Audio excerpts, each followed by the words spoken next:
It was a Friday afternoon, the kind where the air smells like cut grass, and the sound of kids getting off the school bus drifts lazily through the neighborhood.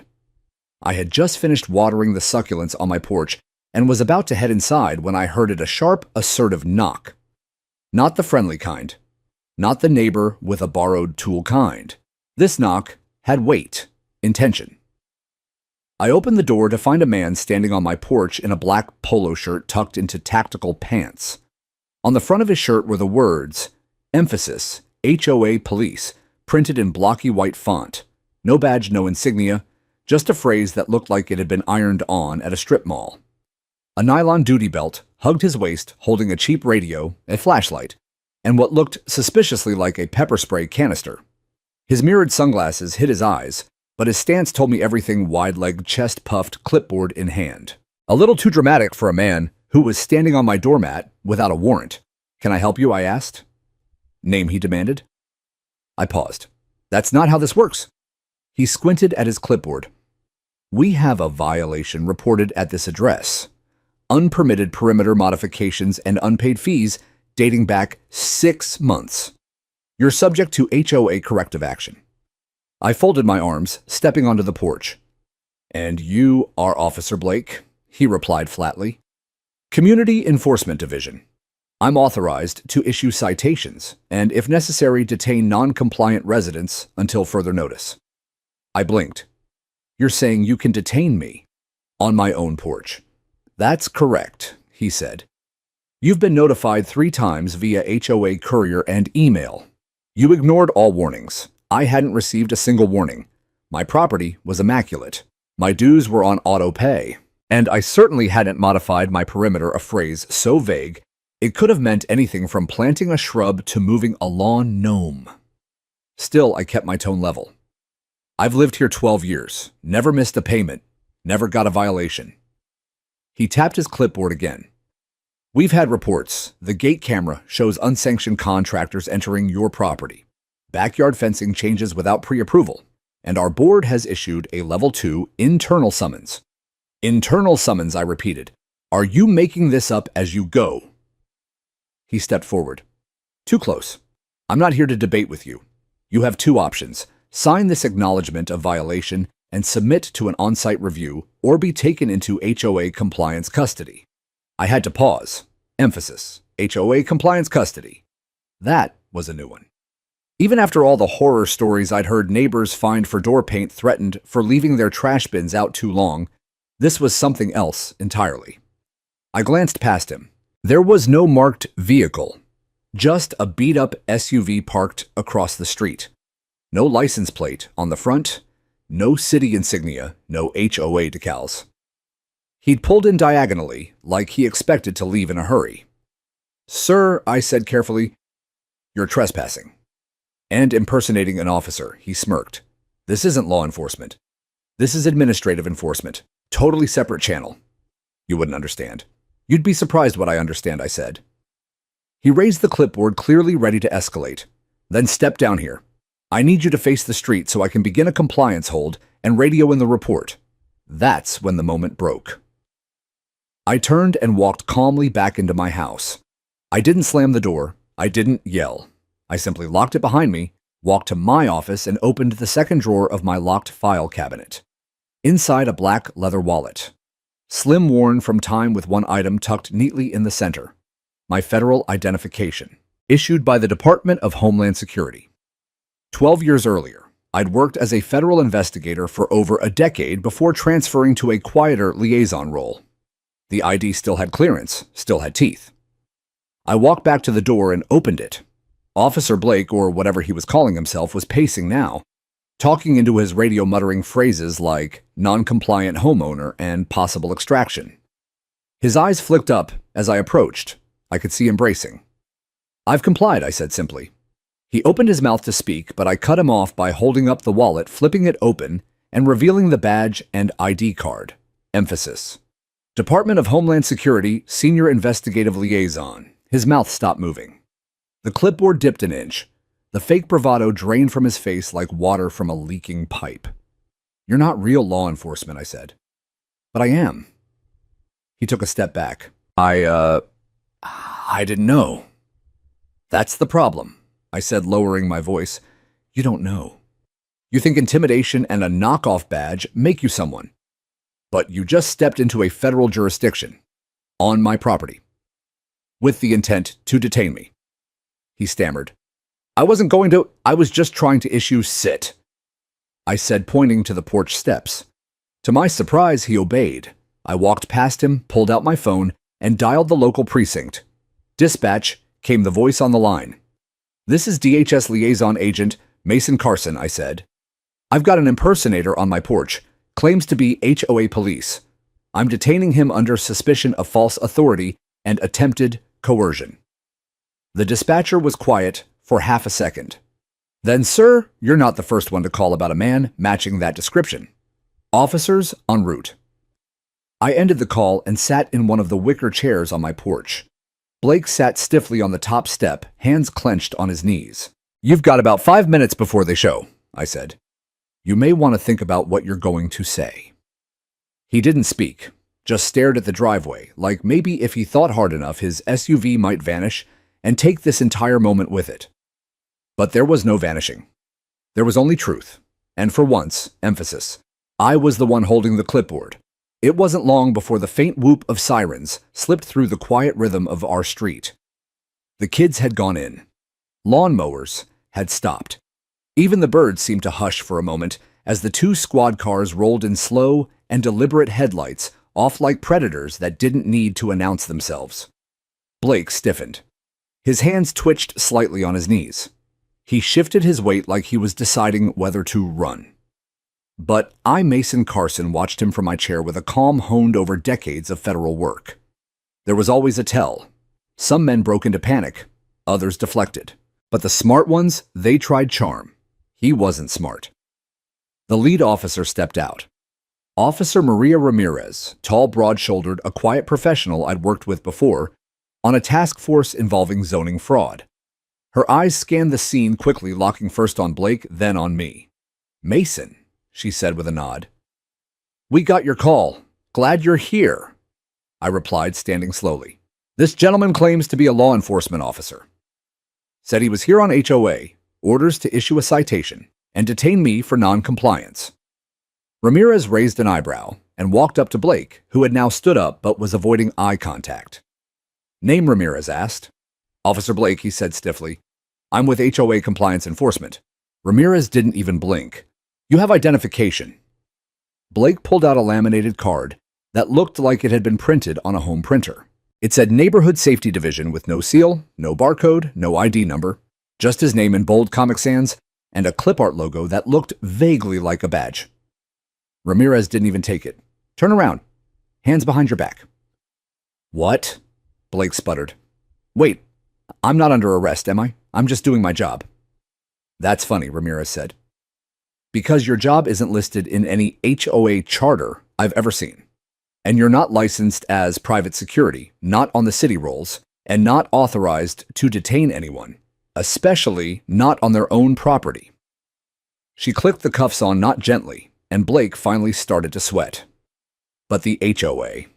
They gave me authority check with Director Richard Kavanaugh. He's the one who said Ramirez turned to me. Kavanaugh, chair of the HOA board, I said. He's been pushing aggressive enforcement lately. Probably thought he could scare residents into compliance with a goon in fake gear. Ramirez nodded to her partner, who began to search Blake's vehicle.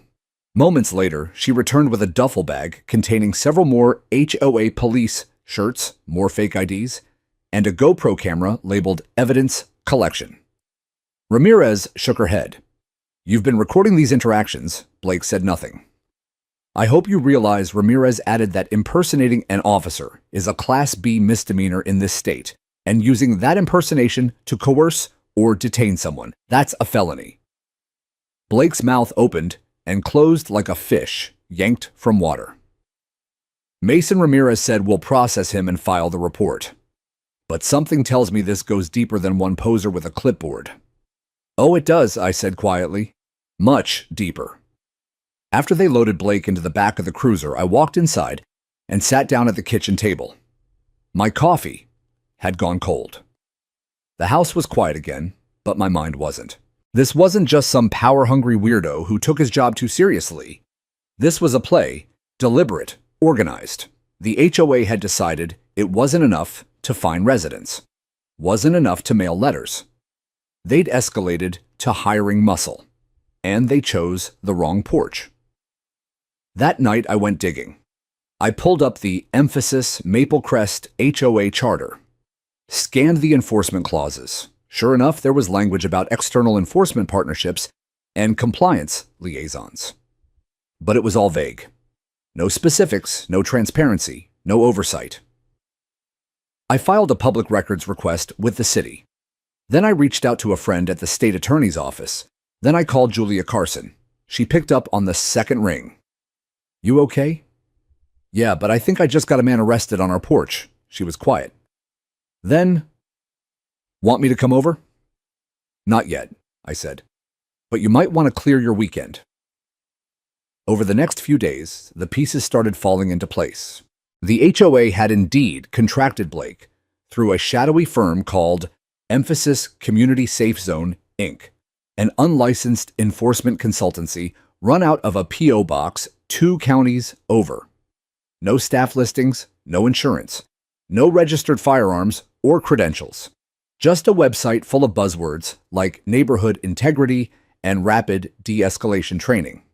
It was all smoke, and I wasn't the only one they'd hit. A widow 2 blocks over Sandra Nguyen had been fined $2,000 for planting invasive flora. A retired teacher, Darla Evans, was told she had violated visual harmony codes by hanging a blue flag in her garden. Both had paid up. Both were terrified. Terrified because a man in dark clothes had shown up at their door and told them if they didn't comply, property seizure proceedings would begin. That's not enforcement. That's extortion. I gathered affidavits, took statements, made a list. Each name, each story sharpened my focus. This wasn't about my fence. This wasn't even about the HOA anymore. This was about power and the people who abuse it when no one stands up. But they forgot something. I wasn't just some quiet man with a federal ID. I was a man who once led a task force on government corruption. And I'd just found my next case. The deeper I dug, the more brazen it all became. After the arrest, word spread through Emphasis, Maple Crest, like wildfire. Not from me, I hadn't said a word, but from those who'd witnessed it, from those who'd seen Blake's SUV hauled away, and especially from the handful who had also experienced compliance visits. It turned out Blake had been making rounds for weeks. Quiet ones, but strategic. Always targeting the elderly, the isolated, the easy to intimidate. My porch wasn't on his bingo card, but he'd played the wrong hand anyway. It was a Tuesday morning when my doorbell rang again, and this time I checked my security cam feed first. 2 men. No uniforms. Plain suits, sunglasses. One held a leather briefcase. I opened the door slowly. "Mr. Carson," the taller one asked. "That's me. Jason Duvall, City of Glendale Legal Affairs. This is my associate, Mr. Potts. May we speak with you regarding your recent call to law enforcement?" I let them in cautiously. They weren't from the HOA. That was a relief. But as soon as we sat down, they opened a file thicker than my monthly electric bill and slid a printed sheet toward me. It was a letter from the Emphasis Maple Crest HOA. But not to me, to them. A formal notice alleging that I had interfered with authorized neighborhood enforcement activity and that I falsely detained a contracted officer, which according to the HOA amounted to civil disruption and possibly federal overreach. I almost laughed. Jason didn't. "Mr. Carson," he said gently, "the city received this complaint 2 days ago. We've had 6 more come in, some from other residents, some from anonymous email addresses, all with similar language. It looks like a coordinated attempt to intimidate you. Sounds like the HOA knows I'm building a case." Jason nodded. "You're not the only one. We've had internal concerns for months, but your report and the arrest of Blake gave us the legal foothold we needed." I leaned forward. "So now what?" "Now," he said, "we'd like to offer our support, off the record.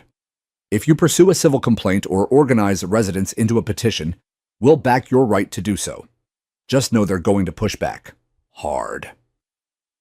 That afternoon, I began gathering documents, contracts, emails, screenshots, I compiled a file I hadn't made in years, one with colored tabs, annotations, and coded reference points. A case file. My kind of language. I also started visiting neighbors, one by one, not to stir rebellion, but to listen. And what I heard was worse than I thought. Mr. Robert Thompson had stopped using his front door because he'd been told his welcome mat was non-compliant. He was 7 years old. Darla Evans in Unit 14B had gotten a threat of legal action because her mailbox was faded. Her husband had passed 3 months earlier. Even Javier Morales, the landscaper who maintained the public median, had been hassled for unauthorized irrigation patterns. He wasn't even a resident. Everyone had a story. Everyone had been silent. Until now. I hosted a meeting. Neutral location, the local rec center. I booked it for community wellness. 36 people showed up. They came cautiously, at first unsure whether they were making things worse just by gathering. But when I stood at the front of the room with a whiteboard and copies of the Emphasis Maple Crest HOA bylaws marked in yellow, the tension broke. I want you to look at this clause here, I said, pointing. Enforcement personnel must be bonded and registered with the city. So that's the clause they violated when they hired Blake. Murmurs. And here I continued flipping the page. They're not allowed to use funds from dues to hire third-party agents without a full membership vote. That one got a gasp. They used your money to hire the guy who threatened you. That got silence. Then, what can we do? That question hung in the air, fragile but firm. And I answered with what I knew best. You form a legal coalition. You file for an injunction. You force an audit. You use the law they wrote against the games they play. A few people nodded. Won't they retaliate? Someone asked. I looked her straight in the eye. Yes. But only if we keep playing defense. I passed around a sign-up sheet. Not for donations, not for rebellion, but for courage. 31 people signed. It wasn't just about fences anymore. It was about dignity. The next day, I received a letter on thick cream-colored paper. Certified mail. Hand-signed. Gold-embossed logo of the Emphasis Maple Crest HOA at the top. Emphasis. Notice of neighborhood disruption. The letter claimed I had engaged in hostile behavior, spread misinformation, and was encouraging civil unrest through non-approved meetings. It closed with a warning, cease all organizing activity, or face legal recourse and potential community expulsion under HOA Resolution 49B. That was the final mistake, because Resolution 49B, it didn't exist. I checked every single version of the bylaws, dating back 15 years. They made it up. They counted on fear. But fear had met its match, because I didn't spend 2 decades navigating federal protocol, learning the limits of coercive authority, and studying the language of power just to be scared off by embossed stationery and fake statutes. I scanned the letter, logged it in the case file, and prepared the next move. It was time to pull the thread and see how far it unraveled. And something told me it would unravel all the way to the top. 2 days after receiving that phony expulsion notice, I stood under the sharp morning sun and watched as a drone buzzed slowly overhead, its black plastic frame glinting against the sky like some overconfident mosquito. It hovered for a moment above my house, circled twice, then drifted toward my neighbor's yard. I'd seen it before too many times. Word on the street was that the Emphasis Maple Crest HOA had approved surveillance to ensure neighborhood harmony. But everyone knew it was intimidation wrapped in the language of safety. Except now I had names, faces, a timeline. I pulled out my phone and snapped a few clear shots of the drone. Then, stepping inside, I printed the photos and stapled them to my growing file. If they wanted escalation, they'd get it, but not the kind they could control. That afternoon, I drove to City Hall. I parked 3 blocks away, old habit, and walked in like I belonged there. Because in a way, I did. I'd spent years in government buildings like these, under fluorescent lights, in meetings where people talked in circles around justice, where paper weighed more than truth. But I had something those people never expected: patience, experience, and now motive. I headed straight to the Office of Municipal Oversight, nodded at the young woman behind the desk, and asked for a meeting with the Compliance Review Division. Name, she asked. Mason Carson. She glanced at her screen. You're the one who filed the complaint against Emphasis Maple Crest HOA. I nodded once. They've been flagged, she whispered. You're not the only one. A few minutes later, I sat in a small glass-walled room across from Deputy Auditor Samuel Grant. He was younger than I expected, but sharp. His tie was slightly crooked, his folder color-coded. You've stirred up quite the hornet's nest, Mr. Carson, he said, flipping through my documents. I didn't stir it. I just exposed it. He gave a thin smile. Let me guess, they tried to paint you as disruptive. They sent me a warning under a resolution that doesn't exist. Grant arched an eyebrow. That's bold. No, I said. That's stupid. Over the next hour, I walked him through the timeline, Blake's arrest, the fake credentials, the resident testimonies, the surveillance drone, and the misappropriation of funds to hire private muscle. He listened, asked the right questions, and took meticulous notes. I'll escalate this, he said finally, and I'll request a temporary suspension of their external enforcement authority. That'll stop the drone. Temporarily. Not enough, I said. They're not just harassing residents, they're manufacturing authority, creating rules that don't exist, using fear to keep people quiet. He nodded. We'll review their entire charter and financial history, and if it confirms what you're saying, we'll trigger a full audit. That was the beginning. Back home, I called Julia Carson. I think it's time I told her. You're going public. I paused. Yeah, but I'm doing it the right way. I drafted a letter to the Emphasis Maple Crest HOA board, not as a threat, but as a notice. I cited the sections of their own bylaws they had violated. I attached a copy of the municipal complaint. I included the list of residents who'd signed the petition. Then I gave them a choice. Emphasis: cease all unauthorized enforcement and schedule a public HOA meeting within 14 days, or face collective legal action and municipal penalties. I mailed it. Certified. And I posted a copy in the community message board next to Emphasis Maple Crest Park. The response was immediate. A smear campaign. By the weekend, anonymous flyers appeared on doorsteps. Emphasis: Mason Carson wants to disband our HOA. Emphasis: don't let a disgruntled loner destroy our community. My face was on them. Bad lighting, poor Photoshop, but unmistakably me. It was almost flattering. They called me names: agitator, rebel, paranoid. One letter claimed I was mentally unstable and suffering from delusions of persecution. Another said I was dangerous to our children. But I'd seen this before. The script never changed.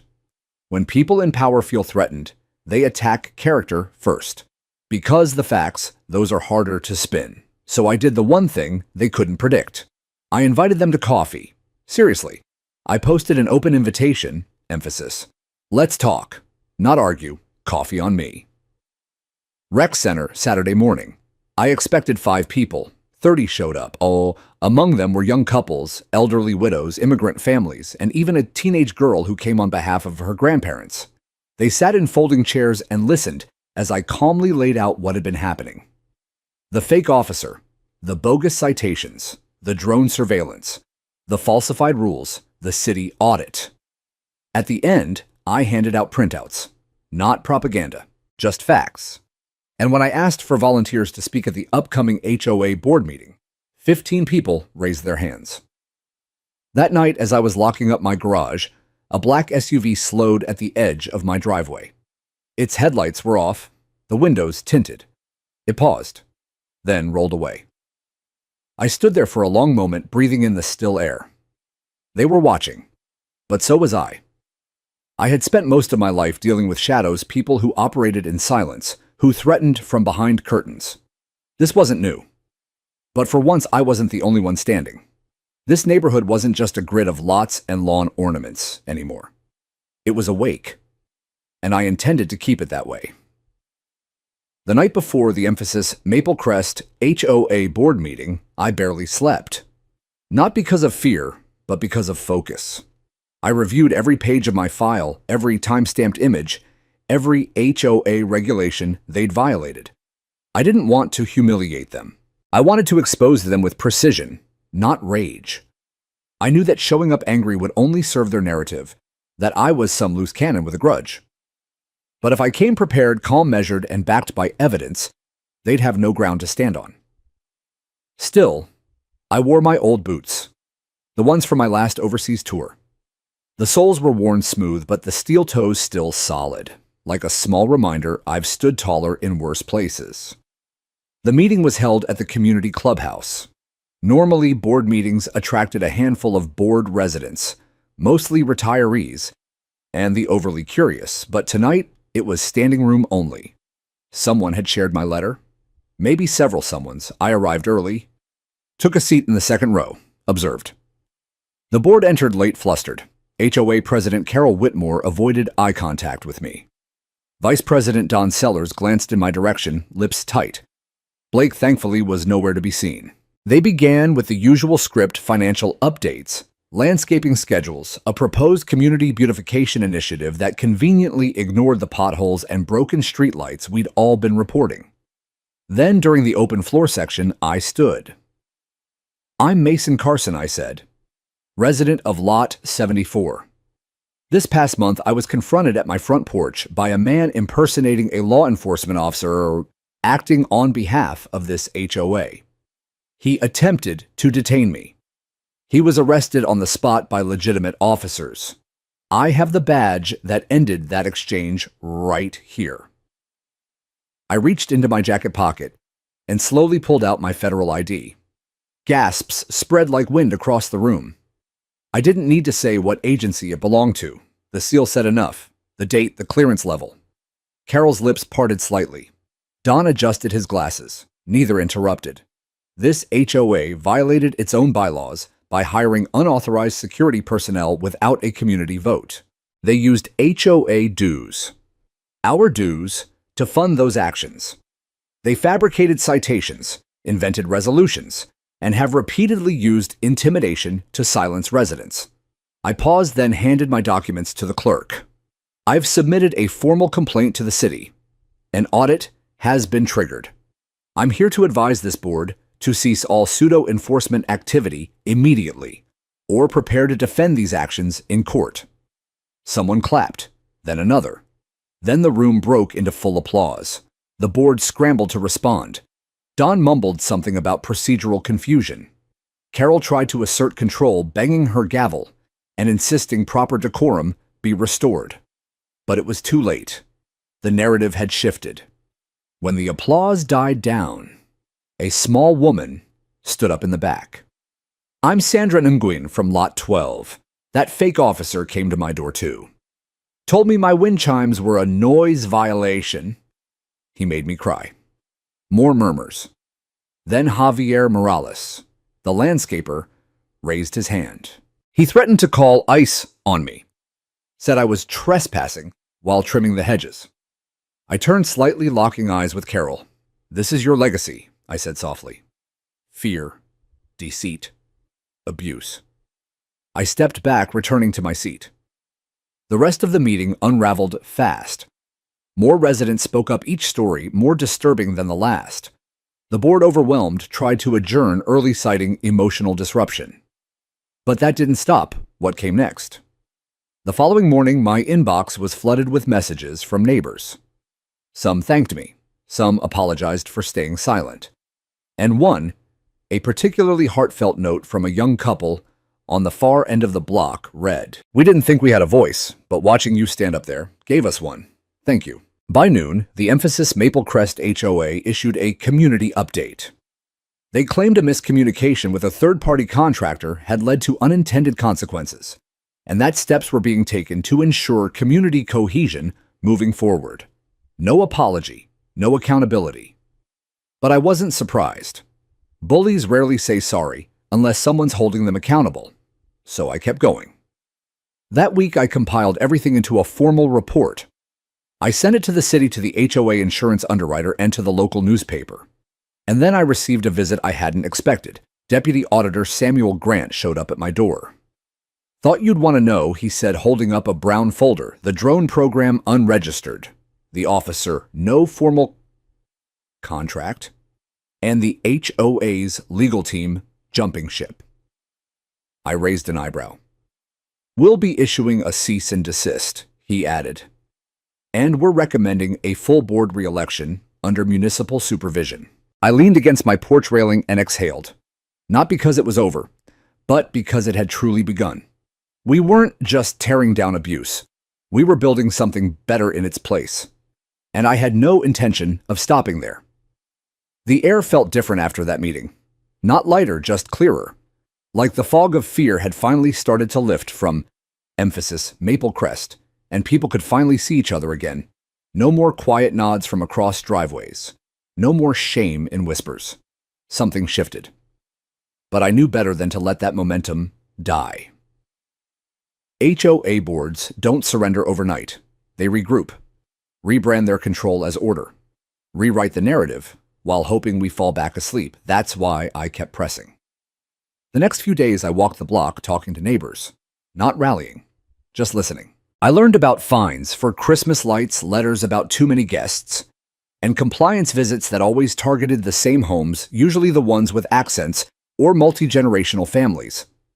One woman, Sandra Nguyen, a retired teacher on a fixed income, had paid nearly $2,000 over 3 years in citations for things like non-standard bird feeders and ornamental lawn clutter.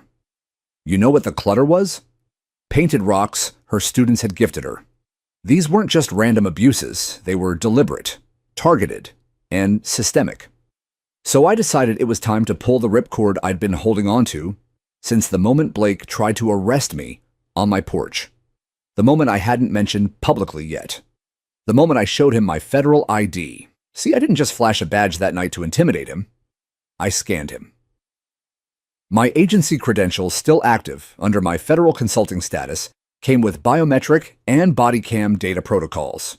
Even though I had technically retired, I kept certain authorizations current for advisory work. When I confronted him, the scanner embedded in my phone case had captured his face, measured vital signs, and most importantly, sent encrypted footage straight to my secure cloud. Which meant I had legally recorded a man impersonating an officer in the act of attempting a detainment, not just a civil violation, a felony. And I had footage from my porch camera to back it up, along with audio of him invoking authority granted by the HOA Council Resolution 38B, a document that didn't legally exist under city law. So I made a call, not to the police, to the State Bureau of Investigation. Julia Carson answered. "Tell me it's time," she said, skipping hello. "It's time." We met for lunch in a quiet diner 2 towns over, like old times. She was in plain clothes, but she had that familiar sharpness in her eyes, the kind that meant the wheels were already turning. I laid it all out. Blake. The impersonation, the surveillance, the board's connection, the fake citations, the audit findings, the neighbors, the testimonies, everything.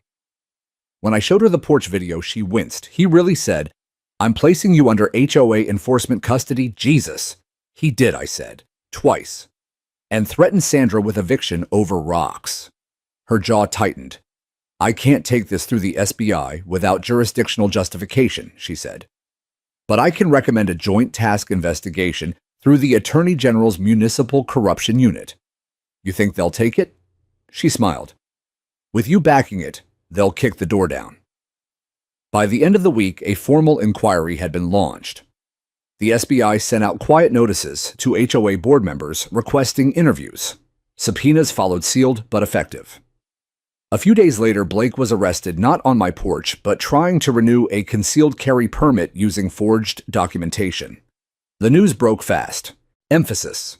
Headline man, impersonating officer for HOA arrested, ongoing investigation into suburban power abuse. They blurred his face in the article. But everyone in Emphasis Maple Crest already knew. HOA flyers vanished overnight. The drone disappeared from the sky. And then Carol Whitmore, the president, made her next move. She blamed everything on Blake. She claimed the board had no knowledge of his activities, that he had misrepresented himself, and they were cooperating fully with investigators. Classic tactic. Push the rotten fruit off the tree to avoid the whole thing being chopped down. But that's where she underestimated me. Because I'd already gotten confirmation from Grant, the auditor, that 3 separate payments were issued to Blake from the HOA's discretionary budget, labeled as external consulting. 3 payments, 3 months, 3 acts of intimidation, and worse. The budget vote was falsified. Grant pulled the records. There was no majority vote. The treasurer's signature had been forged, meaning someone on the board, likely Carol, had authorized those payments unilaterally. That was the crack we needed. When the city released a statement suspending Emphasis, Maple Crest HOA's enforcement authority, and ordering a full interim review, I knew we'd crossed the halfway mark. But it didn't stop there. Because one evening, as the sun dipped behind the hills and I sat sipping coffee on my porch, Julia showed up. Not in plain clothes this time. Full uniform, badge shining. She stood at the bottom of my steps and said, "Mason Carson, I need you to come with me." I blinked. "What?" She grinned. "You're not in trouble, but you are going to be very helpful." An hour later, I sat in a community center conference room, surrounded by SBI agents, 2 city attorneys, and the lead municipal corruption investigator. In front of me was a case folder thicker than my HOA's entire charter. "Congratulations," the investigator said. "You just triggered the first class action HOA abuse litigation in this county's history." I didn't smile, not yet. Because people like Sandra Nguyen still hadn't gotten their money back. Because my neighbors were still scared. Because there was one more piece left. Justice wasn't just about stopping the bad. It was about restoring what was stolen, and we weren't done. The morning after Blake's arrest, Emphasis, Maple Crest felt stunned. It was as if the very street had paused, holding its breath. The familiar buzz of lawnmowers and porch greetings was replaced by something quieter: suspicion, curiosity, a kind of cautious hope. Some residents pretended like nothing happened. Others whispered at the mailboxes, eyes darting toward the clubhouse like it was haunted. And a few knocked on my door awkwardly, nervously, asking if it was true. Yes, I told them. The man pretending to be an officer was arrested. No, the HOA hadn't officially apologized. Yes, more was coming. By noon, I was sitting at my dining table when I heard the heavy crunch of tires on gravel. 2 police cruisers rolled to a stop at the curb. For a second, my heart leapt not out of fear, but habit. Old reflexes from old jobs. But I pushed it down and stepped outside. The first officer out of the lead car was someone I knew, Officer Lena Patel. We'd met years ago, when she was just a rookie. Now she moved with quiet authority. Her partner, a tall man with silver at his temples, stayed near the vehicle, scanning the house. Mason Lena nodded at me. "We'd like to speak to you formally about the HOA incidents. May we come in?" I led them inside, offered coffee. They declined. Lena pulled out her notepad. "This is an official visit, not an arrest. We're gathering evidence under direction of the district attorney's office and the state bureau." I nodded. I figured it was only a matter of time. We sat. For the next hour, I walked them through everything again. This time, more formally, more meticulously. I showed them the porch cam footage, the scanner logs, and the emails I'd printed and tabbed with post-it notes. They asked about the HOA board, who I believed was complicit, who signed what, who might have known. I didn't exaggerate. I didn't speculate. I gave them only what I could verify. Lena looked up halfway through. "You know, a lot of people would have just moved." I gave a soft chuckle. I served 22 years overseas. I've seen warlords with less power than some HOA boards. The difference, warlords don't send fake officers with clipboards. That got a smile out of her partner. Before they left, Lena said, "The AG is considering a formal suspension of the Emphasis Maple Crest HOA's legal standing. It's not official yet, but your case? It's precedent-setting." I walked them out to their cruiser. As they left, I saw several neighbors peeking from windows, then quickly ducking back. But I also saw Sandra Nguyen across the street, her bird feeder still up. Give me a thumbs up. It wasn't over. But we weren't alone anymore. Later that day, I got a call from Julia. "They're issuing a community injunction." I blinked. "A what?" "Temporary freeze on all HOA fines, enforcement, and collection activities until the case is resolved. That's everything. Late fees, liens, property restrictions. All of it on ice." I exhaled slowly. That was bigger than I thought. Then came the real surprise. The governor's office wants to talk, she added. They're drafting new homeowner protection legislation, and they want to use emphasis Maplecrest as the case study. I let that sink in. From the porch of my house, just a quiet man with a federal ID and a good memory, this ripple was reaching the State House. When the news broke that night, it made the regional news, emphasis, fake officer, incident spurs statewide review of HOA powers. The anchor said my name. Blurred my house, but the message was clear: we were no longer in the shadows. The next emphasis, Maplecrest HOA board meeting, didn't happen. The clubhouse had been padlocked by city order. Instead, we gathered in Sandra Nguyen's backyard, neighbors, friends, strangers turned allies. Someone brought lemonade. Another fired up a grill. It was the first time in years the neighborhood had felt like a neighborhood. No clipboards, no threats, no spying drones overhead. We passed around copies of the new charter. We were drafting a version of the HOA agreement, rewritten by and for the people who actually lived here. More rights, more transparency, term limits, and a clear ban on any enforcement not sanctioned by actual law enforcement. That night, I stood beside the fire pit, watching families laugh. It wasn't some revolution. It wasn't victory. It was something better. It was freedom reclaimed. The squad car's taillights disappeared down the street, carrying Blake, the so-called HOA officer, with them. But instead of relief, I felt a strange hollowness settle in my chest. Something about the whole situation didn't feel complete. It was too polished, too rehearsed. That man didn't just show up on my porch with a clipboard and a plastic badge because he woke up bored that morning. Someone sent him. And I had a sinking feeling I knew exactly who it was. Later that evening, after things quieted down and the neighbors returned to their routines, some waving sheepishly, others too embarrassed to make eye contact, I sat on my front porch with a hot mug of tea and the faint smell of jasmine drifting through the air. The porch light buzzed overhead.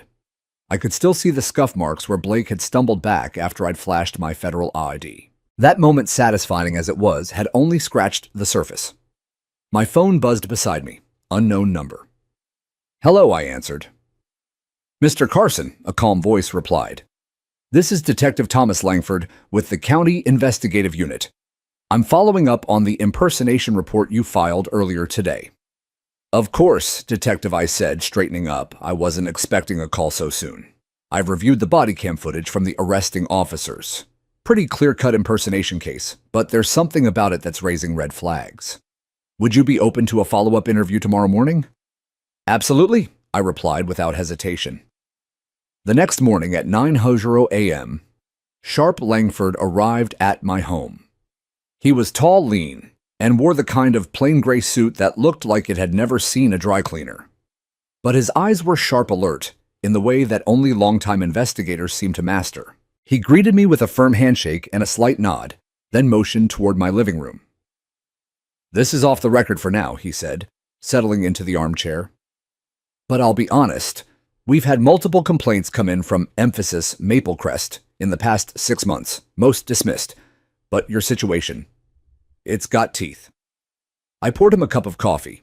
Complaints about the HOA. More specifically, he replied, about someone the board's been using for off-books enforcement.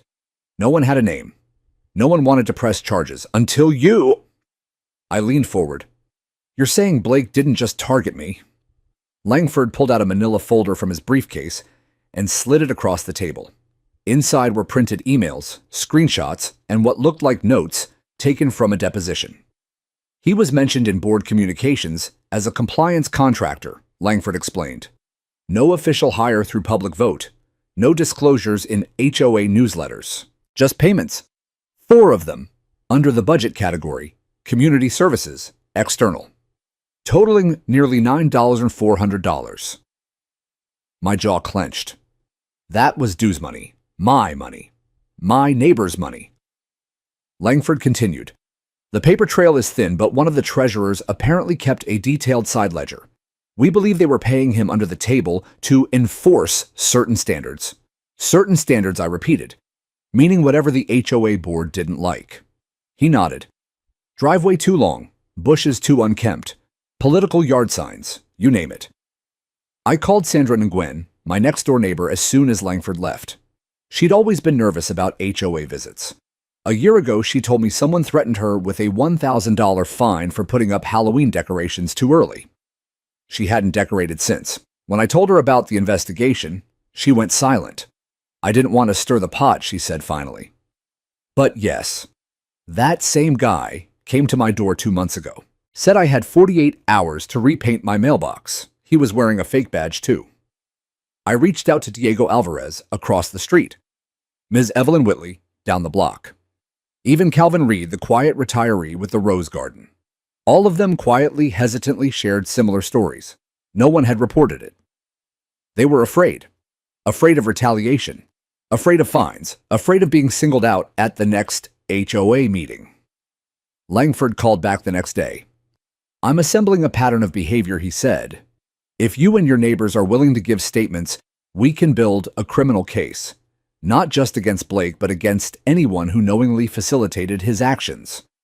The next few days were a whirlwind. Statements were taken. Public records requests were filed. Langford's team subpoenaed the emphasis Maple Crest HOA's financial documents and internal communications. I was called to the office downtown twice to confirm dates and timelines. And then, 3 days later, the bomb dropped. Langford showed up at my house with an envelope in his hand. You might want to sit down for this, he said. Inside the envelope were screenshots, email chains between the HOA board president, vice president, and treasurer. Threads filled with phrases like emphasis. Blake's visits seemed to be making an impact. Compliance is up. Emphasis. Try to avoid documenting payments. Use the community cash line item. Emphasis. If he flashes a badge, that's on him. We never told him to impersonate. I read them 3 times, each more damning than the last, so they knew I whispered. They knew exactly what he was doing. Langford nodded, and they tried to distance themselves on paper at least. But the language here, the intent is clear. This wasn't enforcement. This was intimidation. A few days later, a search warrant was executed on the HOA's office. Records were seized. The HOA's legal counsel issued a brief statement claiming the board was cooperating fully and that any misunderstanding regarding contracted enforcement officers would be clarified in due time. But that ship had sailed. By the end of the week, 3 board members had stepped down pending investigation. An emergency community meeting was scheduled. Flyers appeared in mailboxes overnight. Emphasis, town hall meeting, HOA under review. Monday, 7 p.m. The room was packed. Residents, who hadn't spoken at a meeting in years, were now front and center, gripping their statements, trembling with fear or fury, or both. Sandra Engwin read her story aloud, her voice shaking. Calvin Reed, always quiet, always polite, told us how he'd been threatened for growing an unapproved rose varietal. A teenager named Jamie Torres even stood up and told us how her mom had been fined $300 for hanging laundry outside after sunset, and then they called my name.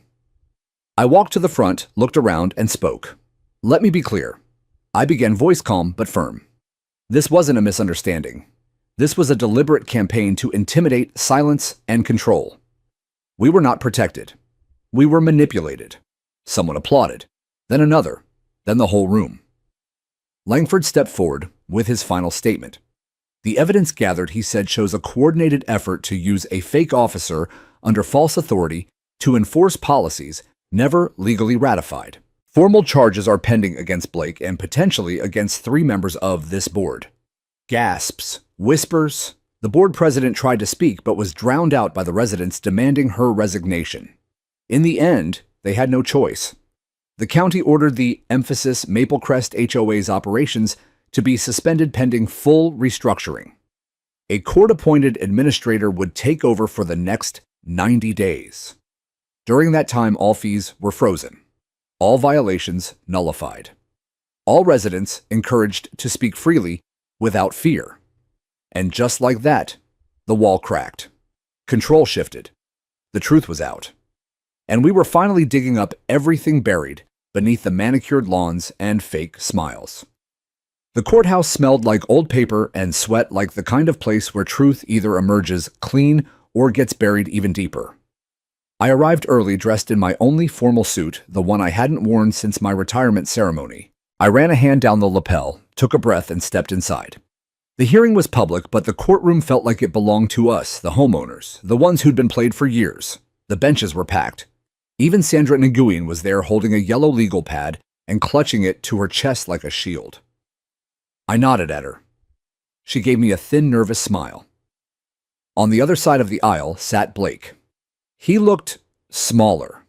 Not physically, but something about him had deflated. The smug authority he'd wielded so freely on my porch was gone. His lawyer whispered something to him, but Blake just stared ahead, his hands clasped tightly. The judge, a stern woman with silver-streaked hair and piercing eyes, entered with the kind of silence that carried weight. This wasn't just about a single act of impersonation anymore. This was about everything that came after it, the cover-ups, the coordinated intimidation, the betrayal of trust. Langford was seated behind the prosecution's table, surrounded by binders and files thicker than city phone books. He looked calm, confident even. A few rows back, I saw Calvin Reed, Diego Alvarez, Ms. Evelyn Whitley, and others. It was clear the community had turned out not for spectacle, but for resolution. The prosecution opened with a detailed timeline laying out exactly how Blake had posed as a law enforcement figure, used falsified identification, and targeted multiple residents across, emphasis Maple Crest. Then, they began to reveal the HOA's involvement. I sat straight when they displayed the email chain from the HOA president authorizing external compliance visits. The wording was vague but damning, with enough implication to suggest complicity. Then they called me to the stand. I wasn't nervous until I saw the court reporter nod at me, fingers poised above her keys. Suddenly, every eye in the room was on me, and the weight of my testimony felt heavier than I'd imagined. I cleared my throat. My name is Mason Carson. I live at 124 Hemlock Drive. I'm a homeowner, retired federal agent, and on March 9th, I was approached by an individual identifying himself as an HOA officer. I detailed every moment, the knock, the fake badge, the arrest attempt, and the moment I revealed my federal ID. The courtroom was silent as I spoke, save for the tapping of the reporter's keys and the occasional clearing of throats. He told me I was under community arrest for failing to submit a landscaping form, I said. He tried to detain me, and had I not been trained to recognize what a real law enforcement encounter should look like, I might have complied out of fear. Langford's eyes met mine briefly, a quiet nod of affirmation. When I stepped down, they called Blake's former employer to the stand, a man from a private security firm who confirmed Blake hadn't worked for them in over a year. Then came the treasurer of the HOA, who under oath admitted to authorizing cash payments to Blake without informing the full board or the residents. It was a bombshell. Next came the testimonies from my neighbors. Sandra Nguyen's voice shook, but she told the court about the threats to her mailbox. Diego Alvarez recounted how Blake appeared at his home unannounced, demanding entry for inspection. Ms. Evelyn Whitley, nearly in tears, spoke of the panic attacks she'd suffered after repeated late-night citations. The final witness was Langford himself. He laid out the investigative trail, the bank records, the manipulated invoices, the quietly vanished emails. His conclusion was clear. Blake had impersonated a law enforcement officer at the HOA board's behest. Whether it was directly ordered or merely tolerated didn't matter. The abuse of power was systemic. The defense tried to paint Blake as a rogue actor, someone who went too far and misunderstood his role. But the judge wasn't buying it. In her closing remarks, she didn't raise her voice. She didn't need to. This court finds that Mr. Blake knowingly and willfully impersonated a law enforcement officer and carried out false detainment under the guise of HOA enforcement. Furthermore, there is credible evidence that members of the Emphasis Maple Crest HOA board enabled or at least permitted these actions. Such a breach of community trust cannot go unaddressed. She sentenced Blake to 18 months in county jail with mandatory counseling and a permanent restraining order preventing him from contacting any Emphasis Maple Crest resident. But that wasn't all. The judge ordered an independent review of the HOA board, and issued a temporary injunction halting all enforcement activities until a special election could be held. She demanded full financial transparency publication of all meeting minutes and community-wide audits of fines issued over the past 2 years. The room buzzed as the ruling was read. I could see some of the board members whispering furiously. One even stood up and tried to protest, but was promptly silenced by the bailiff. Outside the courthouse, news cameras were waiting. I hadn't expected media coverage, but apparently word had spread. A local journalist from Emphasis Channel 9 asked if I'd speak on record. I paused, looked at my neighborhood gathered around me, and then I said we were told to follow the rules. But when those rules are twisted to control and silence, we have not just a right, but a duty to speak out. Today the system worked, and tomorrow we rebuild together. It aired that night. By morning, I had messages from residents all across the state, some thanking me, others sharing eerily similar stories. One woman from Pine Haven wrote, "Emphasis. They sent a fake cop after me too. I didn't know what to do until I saw your story." A week later, our community bulletin announced a special town election. For the first time, every resident would vote, no backroom selections, no lifetime appointments. I was asked to run for the new Community Ethics Board. I declined. Not because I didn't care, but because I believed it was time for fresh voices.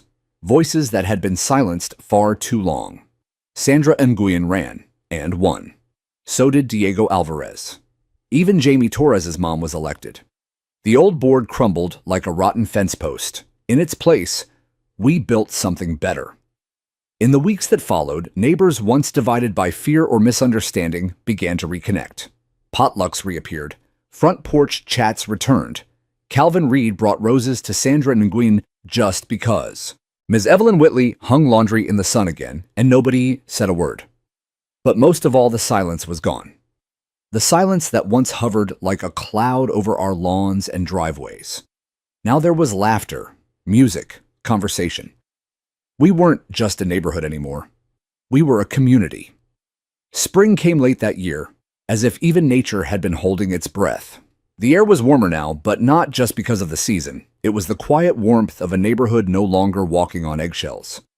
I could feel it in the way people greeted each other, in the kids playing freely in the cul-de-sacs, and in the simple, peaceful act of mowing my lawn without feeling watched. One Saturday morning, I stood at the edge of my porch, coffee in hand, watching as Sandra Nguyen and Diego Alvarez co-hosted a gardening class in Emphasis Maple Crest Park. Ms. Evelyn Whitley had brought her folding chair and crochet needles, laughing with some of the new homeowners who'd recently moved in. For the first time in years, I didn't feel like I had to keep one eye over my shoulder. The fear was gone, but the lessons weren't.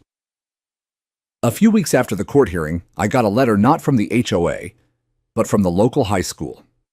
The civics teacher, Mr. Daniel Brennan, had seen the news report and wanted to know if I'd speak to his senior class about civic responsibility and abuse of authority.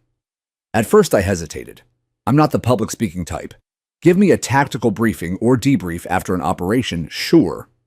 But a group of teenagers in folding chairs with phones in their hands, that's a battlefield I never trained for. Still, I went. I walked into the classroom with a manila folder under my arm filled with printouts of HOA notices, fake citations, and yes, the photograph of Blake standing on my porch clipboard in hand, caught in the act by my Ring doorbell. Mr. Brennan introduced me simply as Mr. Mason Carson, a homeowner and retired federal agent. The kids sat up a little straighter. I told them the story, not in a dramatic or heroic way, just the plain truth. I told them how a man showed up pretending to be the law, how he tried to intimidate me into submission, and how one simple act revealing my badge turned the tide. But I didn't stop there. It wasn't the badge that stopped him, I said. It was knowing what that badge meant. It was knowing the law, my rights, and being willing to speak when something felt wrong. I saw a few nods. One girl raised her hand. What if you hadn't been a federal agent? Then I still would have had the truth, and I still would have had all of you. That got a few chuckles, but the mood shifted. The point landed. I wasn't just a guy with a shiny ID. I was a neighbor who'd said enough was enough. Back in Emphasis, Maple Crest changes kept coming. The new community charter passed by a near-unanimous vote. It placed strict limitations on the powers of the HOA board, required full transparency, and introduced a rotating citizens review panel.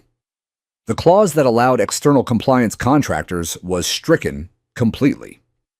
But something more meaningful happened. People began showing up to meetings, to town halls, to each other's homes. Calvin Reed, once afraid to speak up about his fence being too rustic, started mentoring new homeowners on their rights. Sandra Nguyen created a community blog tracking HOA decisions in plain English. Diego Alvarez started a weekend program teaching basic civics to teens and seniors alike. As for me, I spent more time on the porch than ever, not out of paranoia, but out of peace. One afternoon, as I was repainting the porch rail, a task I'd been cited for twice in the past, I noticed a car pull up across the street. Out stepped a couple I didn't recognize. They looked young, nervous. I could tell they were considering buying the house with the for sale sign in the yard. I walked over, introduced myself, and before they even asked, I said, "Don't worry. This is a good neighborhood now. We've been through some things, but we came out stronger." They smiled, visibly relieved. It wasn't long before I saw them moving in. That night, I sat on my porch with the same coffee mug now filled with tea. Julia called just before sunset. She always did check-ins on Sundays. "Hey, Dad," she said.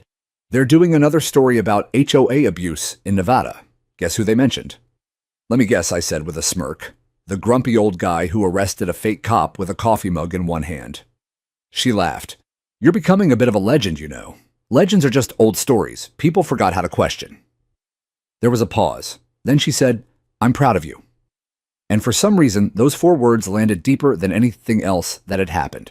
I thought about all the times I'd sat silent when things felt off. The bogus warnings, the citations, the sense that I was being watched in my own home. I remembered the neighbors too scared to speak up, the ones who moved away, and the ones who stayed hoping things would just stop. But things never stop. Not unless someone decides they should.